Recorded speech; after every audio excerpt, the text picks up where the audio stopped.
السلام عليكم ورحمة الله وبركاته.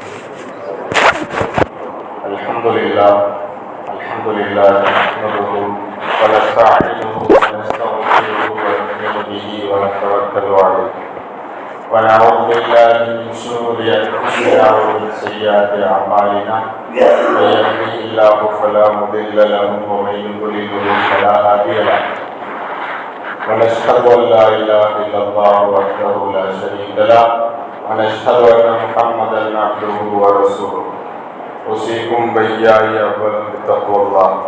قال الله تعالى في محكمه التنزيل والفرقان المجيد بعد أعوذ بالله من الشيطان الرجيم بسم الله الرحمن الرحيم. فإذا قضيتم الصلاة فانتشروا في الأرض وابتغوا من فضل الله واذكروا الله كثيرا لعلكم تفلحون. وقال نبينا صلى الله عليه وسلم أعطوا الأجير أجره قبل أن يجف عقه أو كما قال عليه الصلاة والسلام. صدق الله العلي العظيم وصدق رسوله النبي الكريم ونحن على ذلك من الشاهدين والشاكرين والحمد لله رب العالمين. எல்லா புகழ்ச்சியும் அல்லாஹ் ஜல்ல ஷஅனஹு தஆலா அவர்களுக்கே உண்டாகட்டுமாக. சாந்தியும் சமாதானமும் நபிரான் முஹம்மது முஸ்தபா ஸல்லல்லாஹு அலைஹி வஸல்லம் அவர்கள் மீதும் அவர்களை அப்படியே பின்பற்றிய சஹாபாக்கள், தாபிஈன்கள், தபா தாபிஈன்கள், இமாம்கள், முஸல்லிமீன்கள், முஃபஸ்ஸிரீன்கள், முஹத்திகீன்கள், வலிமார்கள், ஸாலிஹீன்கள், முத்தகீன்கள், முஜ்தஹீன்கள், மஷாயிக்மார்கள், உலமாக்கள், மேலும் இந்த ஜும்மாவிற்கு வருகை தந்திருக்கும் நம் அனைவரின் மீதும் என்றென்றும் நிலவட்டுமாக. உலகம் முழுவதிலும் மே 1ஆம் தேதி தொழிலாளர் தினமாக அனுசரிக்கப்படுவதை நாம் காண முடிகிறது. உலகத்தில் யாருமே முதலாளி கிடையாது, எல்லோரும் தொழில் செய்யக்கூடியவர்கள் தான், எல்லோரும் உழைக்கக்கூடியவர்கள் தான். உழைப்பாளிகள் இல்லாத உலகம் இல்லை. உழைப்பு என்பது மனிதனுக்கு அத்தியாவசிய தேவை. உழைப்பாளிகளினுடைய சிரமங்களையும் கஷ்டங்களையும் ஒவ்வொரு மனிதனும் புரிந்து கொள்ள வேண்டும் என்ற அடிப்படையில் உலகம் முழுவதிலும் மே 1ஆம் தேதி தொழிலாளர் தினமாக அனுசரிக்கப்படுவதை நாம் காண முடிகிறது. உண்மையிலேயே உழைப்பாளர்களினுடைய ஒட்டுமொத்த நலன்களையும் கருதி இஸ்லாமிய மார்க்கம் அழகான நெறிமுறைகளை சொல்லித் தருகிறது. உலகில் உழைப்புதான் முக்கியமான அம்சம். ஒவ்வொரு மனிதரிடத்திலும் உழைப்பு இருக்க வேண்டும். அங்கே உழைத்தால் உழைத்து சாப்பிடக்கூடிய உணவுதான் சிறந்த உணவு என்ற செய்திகளை இஸ்லாமிய மார்க்கம் நமக்கு அழகாக சொல்லி காட்டுகிறது. அல்லாஹ் தஆலா திருமறையில் சொல்வார், فَإِذَا قَضَيْتُمُ الصَّلَاةَ فَانْتَشِرُوا فِي الْأَرْضِ وَابْتَغُوا مِنْ فَضْلِ اللَّهِ. உங்களுக்கு தொழுகை முடிந்து விட்டால் நீங்கள் உங்களுடைய வாழ்வாதாரங்களை தேடி செல்லுங்கள் என்பதாக இறைவன் திருமறையில் சொல்லுகிறார். தொழுகை முடிந்தவுடன் நம்முடைய வாழ்வாதாரங்களுக்கான வியாபாரங்களையும் தொழில்களையும் கவனிக்க வேண்டிய பொறுப்பு ஒவ்வொரு முஸ்லிம்களுக்கும் இருக்கிறது என்பதாக இறைவன் திருமறையில் சொல்லி காட்டுவார். முதல்ல உலகத்தினுடைய பூமியினுடைய மேற்பரப்பில் கொல்லப்பட்ட முதல் தொழில் விவசாய தொழில். ஹஜ்ரத் ஆதம் அலைஹிஸ்ஸலாத்து வஸ்ஸலாம் அவர்களை அல்லாஹ் ஜன்னத்தில் சொர்க்கத்தில் இருந்து இறக்குகிறார். இறக்கியதற்கு பிறகு கடுமையான பசி ஏற்படுகிறது. இறைவன் நினைத்திருந்தால் சுவனத்தில் இருந்து உணவுகளை கொடுத்திருக்கலாம். இருந்தாலும் கூட இறைவன் இங்கே விவசாயத்தை ஹஜ்ரத் ஜிப்ரீல் அலைஹிஸ்ஸலாம் அவர்களின் மூலம் சொல்லிக் கொடுக்கிறார். சொல்லிக் கொடுத்ததற்கு பிறகு, ஹஜ்ரத் ஜிப்ரீல் அலைஹிஸ்ஸலாம் அவர்கள் சொன்னதற்கு பிறகு, உலகத்தினுடைய முதல் விவசாய தொழில் என்ற பெயரில் உலகத்தில் உருவாக்கப்பட்ட முதல் தொழில் விவசாயம் என்ற அந்த பணியை செய்து வந்தார்கள் ஹஜ்ரத் ஆதம் அலைஹிஸ்ஸலாத்து வஸ்ஸலாம். இறைவன் திருமறையில் சொல்லி காட்டுகிறார், வஅல்லம ஆதமல் அஸ்மா. ஹஜ்ரத் ஆதம் அலைஹிஸ்ஸலாம் அவர்களுக்கு அல்லாஹ் ஏராளமான தொழில்களை கற்றுக் கொடுத்தார். உலகத்திலே தொழில்களின் தந்தை ஹஜ்ரத் ஆதம் அலைஹிஸ்ஸலாத்து வஸ்ஸலாம் எல்லா தொழில்களினுடைய நுட்பங்களையும் செய்முறைகளையும் வடிவங்களையும் இறைவன் ஆதம் அலைஹிஸ்ஸலாம் அவர்களுக்கு கொடுத்திருந்தார்.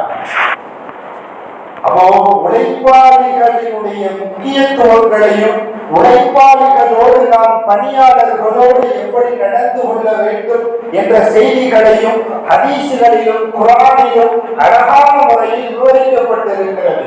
முதல்ல நம்ம செய்ய வேண்டிய செய்தி என்னன்னு சொன்னா, கூலியை தெரியப்படுத்த வேண்டும். நம்ம ஒரு பணியாளரை பணிக்காக வேண்டி அமர்த்தும் போது அவருக்கு நம்ம என்ன சம்பளம் கொடுக்க போறோங்கிற செய்தியை கண்டிப்பாக தெரிவித்துக் கொள்ள வேண்டும். பெருமானார் சொன்னார்கள், ஒருவர் வேலைக்கு வரும்போது அவருடைய கூலியை சொல்லாமல் பணிக்கு அமர்த்துவதை பெருமானார் ஸல்லல்லாஹு அலைஹி வஸல்லம் அவர்கள் தடுத்தார்கள் என்ற செய்திகளை ஹதீஸ்களின் மூலம் பார்க்க முடிகிறது. திருமறையில ரொம்ப தெளிவா வருது. ஷுஐப் அலைஹிஸ்ஸலாத்து வஸ்ஸலாம் அவர்கள் ஹஜ்ரத் மூஸா அலைஹிஸ்ஸலாம் அவர்களிடத்திலே சொன்னார்களா, இன்னி உரீது அன் உன்கிஹக்க இஹ்தபுனத்தை ஹாத்தைனி அலா அன் தஜுரனி கமாய ஹஜஜி. 8 வருஷம் நீங்க எனக்கு ஆடு மேய்ச்சி தரணும். ஆடு மேய்ச்சி எனக்கு கூலியாக பணியாளராக நீங்கள் இருக்கும் பட்சத்தில் எனக்கு 2 பெண் பிள்ளைகள் இருக்கிறார்கள். அவர்களில் இருவரில் ஒருவரை உங்களுக்கு நிக்காஹ் முடித்து தருகிறேன் என்பதாக ஷுஐப் அலைஹிஸ்ஸலாம் அவர்கள் ஹஜ்ரத் மூஸா அலைஹிஸ்ஸலாம் அவர்களிடத்திலே சொல்லுகிறார்கள். சொன்னது மாத்திரமல்ல, மீண்டும் சொல்லுகிறார்கள், ஃபஇன் அத்மம்த அஷ்ரன் ஃபமின் இன்திக்.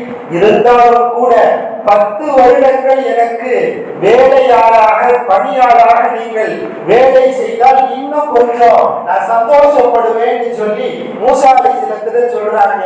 இங்கே இறைவன் சொல்லக்கூடிய செய்தி, ஒரு பணியாளரை அமர்த்துவதற்கு முன்பு அவருக்கு என்ன டியூட்டி அப்படிங்கறத முதல்ல தெரியப்படுத்தணும். அவருக்கு என்ன வேலைங்கிறத தெரியப்படுத்தணும். இந்த வேலைக்கு என்ன கூலி என்பதையும் தெரியப்படுத்த வேண்டும் என்ற செய்தியை அல்லாஹ் இந்த வசனத்தின் மூலம் அழகாக சொல்லி காட்டுகிறார். மூஸா அலைஹிஸ்ஸலாம் அவர்களிடத்திலே நீங்கள் கூலி வாங்குவதற்கு கூலி என்பது உங்களுக்கு இதுதான் என்பதை தெரியப்படுத்துகிறார்கள்.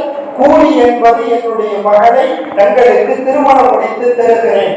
வேலை என்ன தெரியுமா? 8 வருடம் என்னிடத்தில் வேலை பார்க்க வேண்டும், ஆடுகள் மேய்க்க வேண்டும் என்ற வேலை பணிகளையும் தெரியப்படுத்தினார்கள், கூலியையும் தெரியப்படுத்தினார்கள் என்ற செய்தியை திருமறையின் வாயிலாக நாம் பார்க்க முடிகிறது. அப்போ ஷுஐப் அலைஹிஸ்ஸலாம் வேலைக்கு முன்பே வேலையினுடைய சம்பளம் என்ன என்பதை தெரியப்படுத்தி விட்டார்கள். அல்லாஹ் தஆலா நாளை மறுமை நாளிலே 3 நபர்களுக்கு எதிராக ரப்பே வழக்காடுவானாம், அல்லாஹ்வே வழக்காடுவானாம். அதில் ஒருவர் யார் தெரியுமா? வரஜுலுன் இஸ்தஅஜர அஜீரன். ஒருத்தர் என்ன செய்றாரு, தன்னை வேலை பார்க்கணுங்கிறதுக்காக வேண்டி ஒரு பணியாளரை வேலைக்கு வச்சதுக்கு பின்னாடி அந்த நபரும் சொன்ன வேலையெல்லாம் சரியான முறையில செஞ்சு முடிச்சுட்டாரு. ஆனால் அந்த மனிதருக்கு கொடுக்கக்கூடிய கூலியை கொடுக்காமல் இந்த மனிதர் ஏமாற்றிக் கொண்டிருந்தார் என்றால், நாளை வறுமை நாளிலே இந்த நபரை ஏமாற்றியதற்காக வேண்டி, ஒரு பணியாளரை ஒரு தொழிலாளியை ஏமாற்றியதற்காக வேண்டி இறைவனே நேராக நின்று வாதாடுவார் என்ற செய்தியை ஹதீஸ்களின் மூலம் பார்க்க முடிகிறது என்று சொன்னால், உழைப்பாளிகளுக்கு ஆதரவாக இறைவனே குரல் கொடுக்கிறார், இறைவனே வாக்குவாதம் செய்கிறார், இறைவனே அங்கே நேரடியாக கற்பிக்கிறான் என்ற செய்திகளை நாம் ஹதீசுகளின் மூலம் பார்க்க முடிகிறது. உழைப்பாளிகளினுடைய கூலி என்பது உன்னதமிக்கது. அவர்கள் வேர்வை சிந்துகிறார்கள், அவர்கள் சிரமப்படுகிறார்கள். அவர்களுடைய கூலிகள் என்பது ஆரம்பத்திலேயே சரியான முறையில் கொடுக்கப்பட வேண்டும் என்பதை ஹதீசுகளினுடைய அந்த வார்த்தைகளின் மூலம் நாம் பார்க்க முடிகிறது. அதனாலதான் பெருமானார் சொன்னார்கள், உழைப்பாளிகளினுடைய வியர்வைகள் உணர்வதற்கு முன்னால் உழைப்பாளிகளுக்கு கூலியை கொடுக்க வேண்டும் என்ற செய்தியை, உலகத்தில் யாரும் சொல்லாத செய்தியை பெருமானார் 1400 வருடங்களுக்கு முன்பே கூறியுள்ளார்கள் என்பதை பார்க்க முடிகிறது. உழைப்பாளிகளிடத்திலே நல்ல முறையில் நடந்து கொள்ள வேண்டும் என்று இஸ்லாம் அழகாக சொல்லி தருகிறது. உழைப்பாளிகள் தினமும் வரக்கூடியவர்கள். அவர்களுக்கு நோய் எதுவும் ஏற்பட்டு விட்டால் உடனடியாக சென்று அவர்களை நலன் விசாரிக்க வேண்டும் என்ற செய்தியை ஹதீஸ்களின் மூலம் பார்க்க முடிகிறது. பெருமானாருக்கு நீண்ட காலமாக ஒரு வேலை செய்த ஒரு உழைப்பாளி, வேலை செய்த ஒரு சிறுவர் திடீரென்று வரவில்லை. பெருமானார் ஸல்லல்லாஹு அலைஹி வஸல்லம் அவர்கள் அந்த யூத சிறுவர் எங்கே என்று கேட்கிறார்கள். அவர் ரொம்ப முடியாம சீரியஸா இருக்கிறார் சொல்றார். உடனே பெருமானார் தன்னிடத்தில் பணி செய்த அந்த பணியாளருக்காக வேண்டி வேகமாக புறப்பட்டு அந்த நபரிடத்திலே செல்கிறார்கள். உடல்நிலையை விசாரிக்கிறார்கள். விசாரித்து விட்டு அசில் எவ்வா யூத மதத்திலே இருக்கிறாய், இஸ்லாத்தை ஏற்றுக்கொள்ளலாம் அல்லவா என்று கேட்ட போது அந்த பையன் அத்தாவை பார்க்கிறார். அத்தா, இவர் இஸ்லாத்தை ஏற்றுக்கோன்னு என்னுடைய ஓனர் சொல்றாரு, என்ன செய்யலான்னு அத்தாவை பார்க்கிறார். உடனே அத்தா சொன்னாரா, அபுல் காசிம் ஸல்லல்லாஹு அலைஹி வஸல்லம் நபி ஸல்லல்லாஹு அலைஹி வஸல்லத்துக்கு கட்டுப்படுப்பான்னு சொன்னாரா. சொன்ன உடனே அந்த சிறுவர் கலிமாவை பறைசாற்றினார். உடனே பெருமானார் சொன்னார்கள், அல்ஹம்துலில்லாஹி அல்லதி அன்கதஹு மினன் நார், நரக நெருப்பில் இருந்த அந்த சிறுவரை காப்பாற்றிய அல்லாஹ்வுக்கே எல்லா புகழும் என்று பெருமானார் அல்லாஹ்விற்கு நன்றி செலுத்திவிட்டு அந்த இடத்தில் இருந்து விடைபெற்றார்கள் என்ற செய்தியை பார்க்க முடிகிறது. தன்னிடத்தில் கூலிக்காக வேண்டி வந்த ஒரு சிறுவர் நீண்ட நெடிய நாட்களாக தனக்கு பணிவிடை செய்த நபர், அவருக்கு உடல்நிலை சரியில்லை என்று கேட்ட அடுத்த நொடிகள் பெருமானாரே அங்கே சென்றார்கள் என்ற செய்தியை நாம் ஹதீஸ்களின் மூலம் பார்க்க முடிகிறது அல்லவா. அதே போல உழைப்பாளிகளினுடைய தேவைகளை பூர்த்தி செய்யக்கூடிய கடமை நம்மிடத்திலே இருக்கிறது. ரபியா இப்னு கஅபுல் அஸ்லமி ரலியல்லாஹு அன்ஹு அவங்க சொல்றாங்க, நான் ரசூலுல்லாஹ்வோட இருந்தேன். அந்த நேரத்துல ரசூலுல்லாஹ்வுக்காக வேண்டி இயற்கையான சில உபாதைகளுக்காக வேண்டி நான் தண்ணி எடுத்துட்டு கொண்டு போய் கொடுப்பேன். ரசூலுல்லாஹ் ஒது செய்ததுக்காக வேண்டி தண்ணி எல்லாம் எடுத்துட்டு கொண்டு போய் கொடுக்கக்கூடிய ஒரு வேலையாளாக நான் இருந்தேன். அந்த சமயத்துல பெருமானார் ஸல்லல்லாஹு அலைஹி வஸல்லம் என்கிட்ட கேட்கிறாங்க. என்ன கேட்டாங்க? எப்பா கஅபுல் அஸ்லமி, உனக்கு ஏதாவது வேணுமான்னு தேவை இருக்குதான்னு கேட்டாங்க. அவன் உழைப்பாளிகளினுடைய தேவைகளை கேட்கக்கூடிய கடமை என்பது முதலாளிகளுக்கு உண்டு. பெருமானார் கேட்கிறார்கள், உனக்கு ஏதாவது தேவை இருக்குதா கேட்டார். கேட்ட உடனே கஅபுல் ரபியா ரலியல்லாஹு அன்ஹு சொன்னாங்களா, எனக்கு உலகத்தினுடைய எந்த தேவையும் இல்லை. அஸ்அலுக முராஃபகத்தக ஃபில் ஜன்னah, நான் உங்களோட சொர்க்கத்துல ஒண்ணா இருக்கணும்னு கேட்கிறார். அவர் உலகத்தை கேட்கல, மறுமையை கேட்டார். கேட்ட உடனே பெருமானார் சொன்னார்கள்,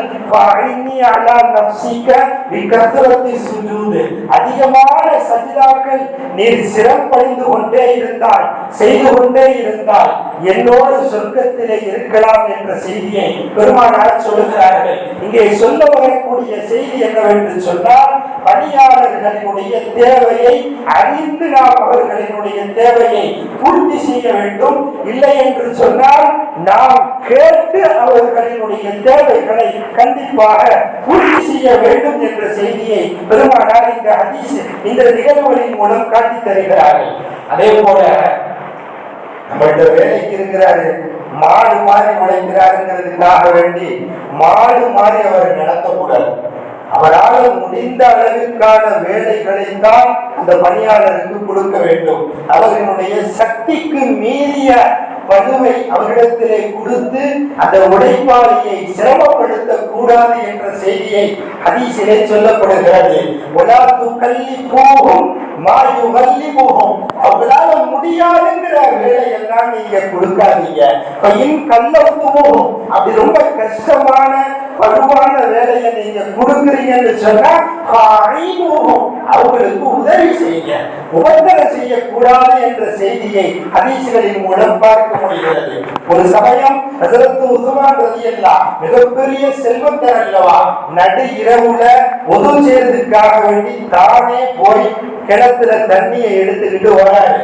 பார்த்த ஒரு நபர் கேட்கிறார், உங்களுக்கென்று ஒரு பணியாளர்கள் உழைப்பாளிகள் வேலைக்கெல்லாம் கூலிக்கு ஆள வச்சிருக்கிறீங்களே, அவங்களை கூப்பிட்டு தண்ணியை எடுத்துட்டு வர சொல்ல வேண்டியதானே, நைட்டு நேரத்துல நீங்க போய் எடுக்கிறீங்களே அப்படின்னு சொல்லி உஸ்மான் ரலியல்லாஹு இடத்திலே கேட்ட போது உஸ்மான் ரலியல்லாஹு சொன்ன வார்த்தை என்ன தெரியுமா?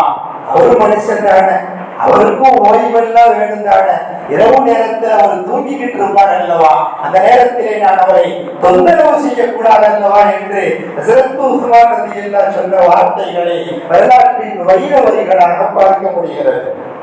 சல்மான் பாரிசி ரலியல்லாஹு ஒரு நாட்டினுடைய ஆளுநராக விளம் வந்தவர்கள். ஒரு சமயம் சாப்பிடுவதற்காக வேண்டி தானாகவே மாவுகளை பிசைந்து ரொட்டிகளை சுட்டுக் கொண்டிருக்கிறார்கள்.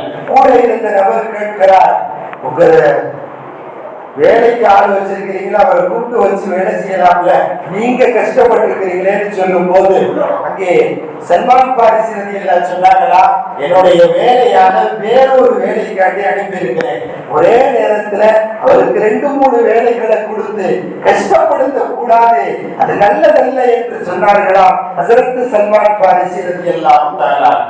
அதே போல நம்மகிட்ட ஒருத்தர் வேலை செய்யறாருன்னு சொன்னா அவருக்கு கண்டிப்பாக மதிப்பளிக்கக்கூடிய பொறுப்பும் கடமையும் நம்மிடத்தில் இருக்கிறது. பெருமானார் சொன்னார்கள், ஹுஸ்னுல் மலக்கத்தின் நமாவும், ஒரு முதலாளி ஒரு தொழிலாளியோடு நன்னடத்தையோடு நடந்து கொண்டால் அவருக்கு எப்பயுமே லாபம் தான், அவர் எப்பயுமே வளர்ந்துகிட்டே போவாரு. ஆனால் வேலையாளர்களை தொந்தரவு கொடுத்து கொண்டே அவரோடு எப்போது பார்த்தாலும் தீய குணத்தோடும் வன்மத்தோடும் நடந்து கொண்டே இருந்தால் அவருக்கு துர்பாக்கியம் என்று சொன்னார்கள் பெருமானார் ஸல்லல்லாஹு அலைஹி வஸல்லம் அவர்கள். ஒரு சமயம் அபூதர் ரலியல்லாஹு பார்க்கிறதுக்காக வேண்டி சில படைகள் சென்று கொண்டிருக்கிறார்கள்.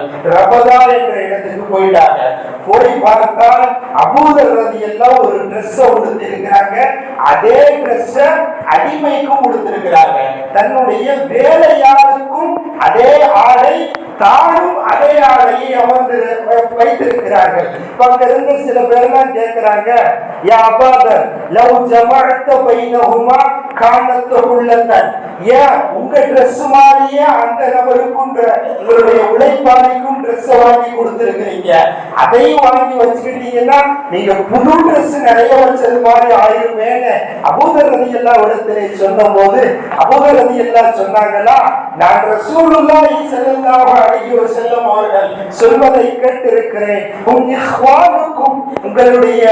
உங்களிடத்திலே வேலை செய்யக்கூடிய உழைப்பாளிகள் என்பவர்கள் உங்களுடைய சகோதரர்கள்.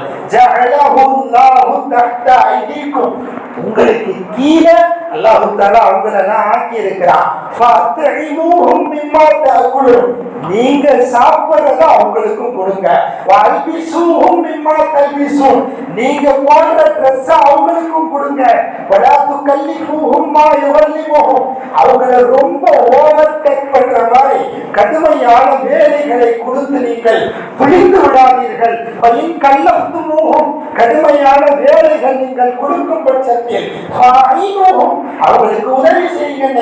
ரசூலுல்லாஹி ஸல்லல்லாஹு அலைஹி வஸல்லம் அவர்கள் சொல்வதை என்னுடைய காதால் நான் கேட்டிருக்கிறேன்.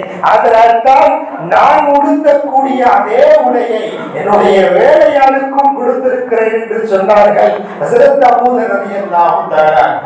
அதே போல நம்மிடத்தில் வேலை பார்க்கக்கூடிய உழைப்பாளிகளை மன்னிக்கக்கூடிய மாண்பு என்பது நம்மிடத்தில் இருக்க வேண்டும். பெருமானார் சொன்னார்கள், உமா ஜாதல்லாஹு அப்தன் பிஅஃபின் இல்லா அஸ்ஸன். யார் ஒருவர் தன்னுடைய வேலையாளை பணியாளரை மன்னித்துக் கொண்டே இருக்கிறாரோ அல்லாஹ் அவருக்கு கண்ணியத்தை மாத்திரம்தான் கொடுப்பார் என்று சொன்னார்கள் பெருமானார் ஸல்லல்லாஹு அலைஹி வஸல்லம். ஹஜ்ரத் அப்துல்லாஹ் இப்னு உமர் ரலியல்லாஹு அறிவிக்கிறாங்க, ஒருத்தர் வந்து ரசூலுல்லாஹ் இடத்துல கேட்டாரா, யா ரசூலுல்லாஹ் கம் நஅஃபு அனில் ஹாதிமி, இடத்துல நிறைய பேர் வேலை செஞ்சுக்கிட்டு இருக்கிறாங்க, அந்த வேலையாளர்களை நான் எவ்வளவு மன்னிக்கலாம் என்று கேட்டபோது பெருமானார் சொன்னார்களாம், யஅஃபு அன்ஹு லிகுல்லி யௌமின் 70 மர்ரத்தன், ஒரு நாளைக்கு 70 தடவை கூட மன்னிச்சிருப்பா, அவர்களிடத்தில் மன்னிப்போடு நடந்து கொள் என்று சொன்னார்களாம் ஹஜ்ரத் பெருமானார் ஸல்லல்லாஹு அலைஹி வஸல்லம் அவர்கள். அதே போல நம்மிடத்தில் வேலை செய்யக்கூடிய அந்த பணியாளர்களின் மீது அவதூறை பரப்பக்கூடாது. இன்னைக்கு நிறைய இடங்கள்ல பார்க்கிறோம், தன்னிடத்தில் வேலை செய்தவர்கள் தான் தன்னுடைய பணத்தெல்லாம் எடுத்துட்டு போயிட்டாங்கன்னு சொல்லி நிறைய இடங்களில் வேலையாளர்களை உழைப்பாளிகளை அவதூறு பரப்பக்கூடிய நபர்களும் கூட சமூகத்தில் இருந்து கொண்டிருக்கிறார்கள். பெருமானார் சொன்னார்கள், மன் கதஃப மம்லூகத்தம் பிஸினா, ஒருத்தர் தன்னிடத்துல வேலை செஞ்சுக்கிட்டு இருக்கிற வேலையாளு அவர் போய் இவர் விபச்சாரம் செஞ்சுட்டாருன்னு அவதூறு பரப்புனா யுகாமு அலைஹில் ஹத்து யௌமல் கியாமா, யார் மேல நீங்க அவதூறு பரப்புறீங்களோ அந்த நபர் அல்லாஹ் விட்டுருவான்.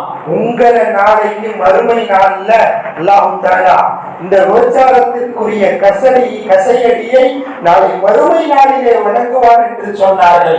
உலகத்திலே நிறைய அவதூறுகளை பரப்பிக் கொண்டிருக்கிறார்கள்.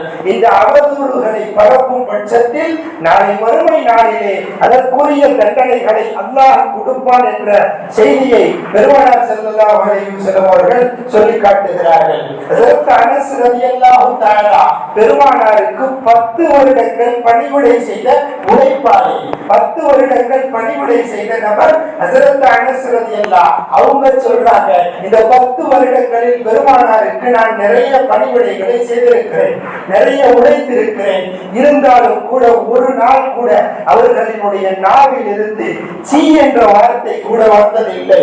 லிமத்த ஃபஅல்த ஹக்கதா வஹல்லா ஃபஅல்த கதா, எப்ப இப்படி செஞ்ச எப்ப அப்படி செய்யலன்னு பெருமானார் ஸல்லல்லாஹு அலைஹி வஸல்லம் தன் வாழ்நாளில் என்னை எப்போதும் தொந்தரவு செய்த வரலாறுகள் இல்லை என்று ஹஜ்ரத் அனஸ் ரலியல்லாஹு அன்ஹு அவர்கள் அறிவிக்கிறார்கள். என்றால் உழைப்பாளிகளோடு பெருமானார் நடந்து கொண்ட பண்புகளையும் அந்த நிகழ்களையும் பார்க்கிறோம். அந்த அளவிற்கு ரொம்ப முன்மாதிரியான நல்ல அன்பான முறையில் நடந்து கொண்டார்கள் என்ற செய்திகளை நாம் பார்க்க முடிகிறது. அதே போல அதிகமாக தன்னிடத்தில் வேலை செய்யக்கூடியவர்களை தண்டிக்கக்கூடியவர்களுக்கும் கூட லேசான மௌத்து வராதுன்னு சொன்னாங்க பெருமானார் ஸல்லல்லாஹு அலைஹி வஸல்லம். தன்னிடத்தில் ஒரு பணியாளர் வேலை செய்து கொண்டிருக்கிறார், யாரிடத்திலே 3 பண்புகள் இருக்கிறதோ அவருக்கு மரணம் லேசாகும். யாரிடத்திலே 3 பண்புகள் இருக்கிறதோ அவருடைய மரண நேரத்தில் அவருடைய மரணம் சக்கராத் என்பது லேசாகும் என்று சொன்னார்கள். முதலாவதாக சொன்னார்கள், பலகீனமானவர்களோடு மிருதுவாக நடக்க வேண்டும். நம்மளிடத்துல யாரெல்லாம் பலகீனமா இருக்கிறாங்களோ அவங்களோட ரொம்ப தன்மையா மென்மையா நடந்துக்கணும். இரண்டாவதா சொன்னாங்க, பெற்றோர்களின் மீது யார் அன்பு செலுத்துகிறாரோ இவருக்கும் கெட்ட மௌத்து வராது, லேசான மரணம் வரும்னு சொன்னாங்க பெருமானார் ஸல்லல்லாஹு அலைஹி வஸல்லம். மூன்றாவதாக சொன்னார்கள், நமது பணியாளரோடு நல்ல முறையில் நடக்கக்கூடியவர்களுக்கும் லேசான மௌத்து வரும்னு சொன்னாங்க.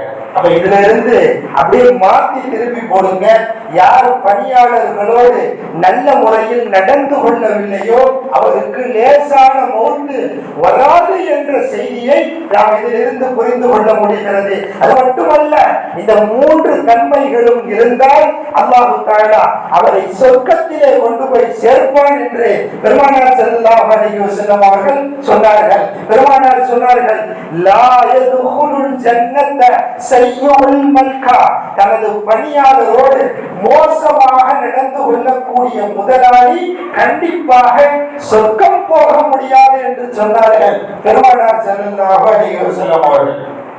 அப்போ உழைப்பாளிகளோடு எந்த அளவிற்கு நடந்து கொள்ள வேண்டும். ஏனென்றால் அவர்கள் தங்களினுடைய உதிரங்களை வேர்வையாக சிந்தி பாடுபட்டுக் கொண்டிருக்கிறார்கள். இவர்கள் சிரமப்பட்டுக் கொண்டிருக்கிறார்கள்.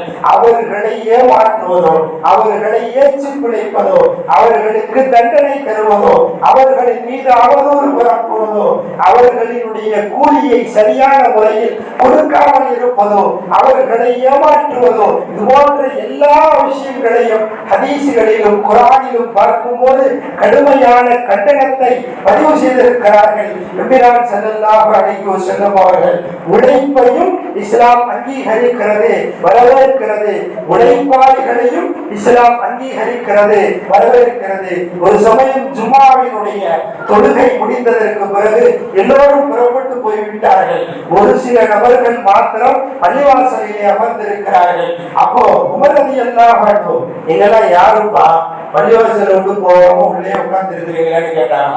அவங்களா சொன்னாங்களா, நஹ்னு முத்தவக்கிலூன், நாங்கெல்லாம் அல்லாஹ் மேல ரொம்ப நம்பிக்கை வச்சு உள்ள உட்கார்ந்து இருக்கிறோம் அப்படின்னு சொன்னாங்க. உடனே உமர் ரலியல்லாஹு சொன்னாங்களா, பல் அன்தும் முத்தஅக்கிலூன், நீங்க எல்லாம் சாப்பிடுறதுக்காண்டி உட்கார்ந்து இருக்கிறீங்க, நீங்க அல்லாஹ் மேல நம்பிக்கை வச்சு உட்காரல அப்படின்னு சொல்லிட்டு சொன்னாங்களா.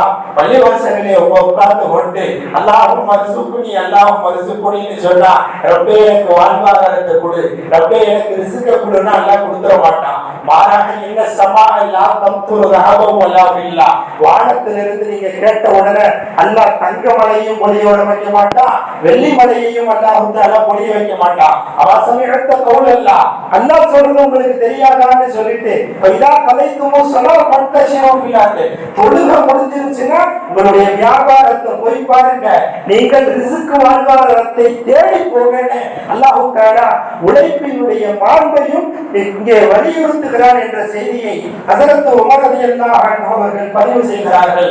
உழைப்பும் என்பது உன்னதமானது, உழைப்பாளர்களும் உன்னதமானவர்கள் என்ற செய்தியை ஷரியத் நமக்கு அழகாக போதிக்கிறது. அல்லாஹ் அதன்படி நடக்கக்கூடிய பாக்கியத்தை நம் அனைவருக்கும் வழங்குவானாக. வஆஹிரு தஅவானா அல்ஹம்துலில்லாஹி ரப்பில் ஆலமீன்.